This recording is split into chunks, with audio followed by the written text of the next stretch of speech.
آج پوری قوم 86واں یوم پاکستان روایتی جوش و جذبے کے ساتھ منا رہی ہے۔ یوم پاکستان کے موقع پر آج ملک میں عام تعطیل ہے۔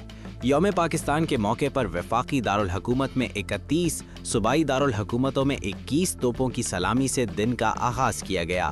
مساجد میں وطن عزیز کی سالمیت اور ترقی و خوشحالی کی دعائیں کی گئیں۔ توپوں کی سلامی دینے کی تقریب میں موجود پاک فوج کے جوانوں نے نعرہ تکبیر بلند کیا، فضا اللہ اکبر اور پاکستان زندہ باد کے نعروں سے گونج اٹھی۔ جوانوں اور افسران کی جانب سے ملک کی سلامتی کے لیے خصوصی طور پر دعائیں بھی کی گئیں۔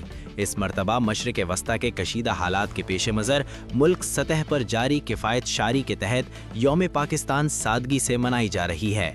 اس دن کی مناسبت سے ہونے والی پریڈ منسوخ کر دی گئی، جبکہ مرکزی پرچم کشائی کی تقریب بھی سادہ اور پروقار منعقد کی گئی۔ یوم پاکستان کے موقع پر مزار اقبال پر گارڈز کی تبدیلی کی ایک پروقار تقریب منعقد ہوئی، جس میں پاک فضائیہ کے چاق و چوبند دستے نے شاندار مارچ پاسٹ پیش کیا۔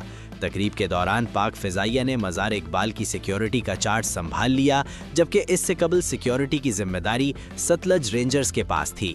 تقریب نے یوم پاکستان کی اہمیت کو اجاگر کرتے ہوئے قومی جوش و جذبے کو مزید تقویت دی۔